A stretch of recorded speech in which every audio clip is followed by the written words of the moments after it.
आता isakal.com आहे देशातील नंबर 1 ची मराठी न्यूज वेबसाईट। प्रत्येक अपडेटसाठी isakal.com ला नक्की भेट द्या। अण्णाव साधर्म्य जर असेल किंवा एकच अण्णावाची जर लोकच असतील तर त्यांना कुणबीचा दाखला देण्यात यावा, ओबीसीचा दाखला द्यावा, अशा स्वरूपाची जी तुमची मागणी आहे ती प्रत्यक्षात कशी येणार? कारण अण्णाव सारखेच म्हणून कुणबीचा दाखला द्यायचा तर कसा द्यायचा हा प्रश्न तयार होतोय।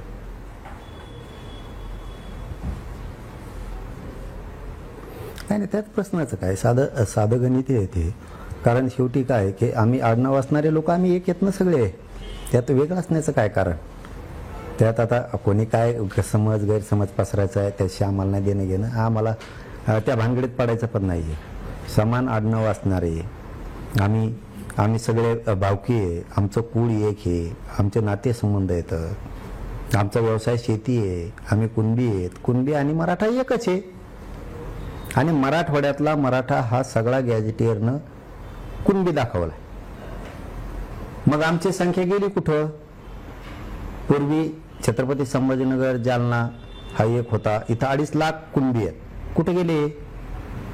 39% बीडमध्ये दाखवलेत, 100% मराठी, हे कुठे गेले? 1,23,000 दाखवलेत, जवळपास 1,54,000 नांदेडला दाखवलेत, हे कुठे गेले? धाराशिवला दाखवलेत। मनोजजी, तुमचं जे म्हणणं आहे ते परफेक्ट आहे। जिल्हानिहाय जे कुणबीचे आकडेवारी निघत होती त्यानुसार दाखले मिळायला हवे। जितके जर 1.5 लाख कुणबीच्या नोंदी असतील तर 1.5 लाख लोकांना द्यायला हरकत नाही, योग्यच आहे, परफेक्ट आहे। मूळ जो मुद्दा उपस्थित राहतोय की एक अण्णाव असेल, आता पाटील अण्णाव आहे, हे पाटील अण्णाव फक्त काय मराठ्यांमध्येच आहे का? तर नाही, ते इतर जातींमध्ये पण आहे। म्हणजे आम्ही तर असेही लोक बघितले जे ब्राह्मण आहेत ज्यांचं अण्णाव पाटील आहे, कारण गावची पाटील की त्यांच्याकडे होते म्हणून ते पाटील आहे। मग आता 2 पाटील म्हणून त्या ब्राह्मणाला दाखला द्यावा का? हा मूळ जो प्रश्न तयार होतोय त्याचं उत्तर काय? नाही, आमचं कुळ एक आहे ना, त्याचं नामचं कुळ कसं काय एक होईल? त्याचं नामचं भावकी कसं काय होईल? त्याचं नामचं नातेसंबंध कसं काय होतील? त्याचा नामचा व्यवसाय कसं काय होईल? त्याची आमची वंशावळ कसं काय होईल? हे संभ्रम करते, हे काय संभ्रम नाही, काय नाही। महाराष्ट्रात एक आडनाव असणाऱ्या सगळ्या मराठ्यांना आरक्षण मिळणार, याच्यात काही दुमत नाही। हे संभ्रम निर्माण करते, आम्हाला संभ्रम करून घ्यायची गरज नाही। मराठीने अर्ज करा, मराठवाड्यातला सगळा मराठा हा कुणबी आहे, मराठीने अर्ज करायच्या कामाला लागा।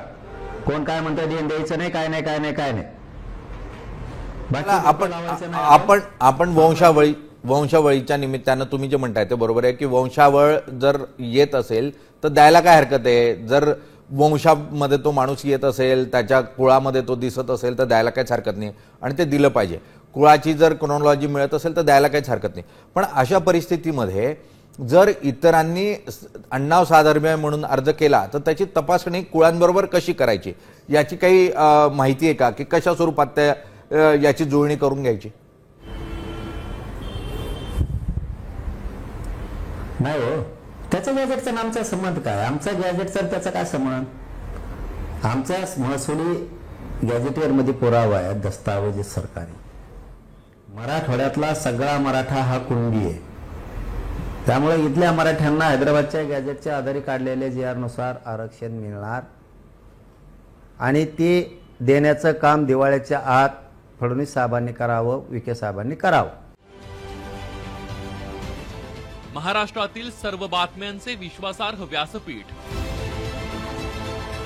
सकाळच्या सर्व सोशल मीडिया प्लॅटफॉर्मला लाईक, फॉलो आणि सबस्क्राईब करा। तसंच सर्व नोटिफिकेशनसाठी बेल आयकॉन प्रेस करायला विसरू नका।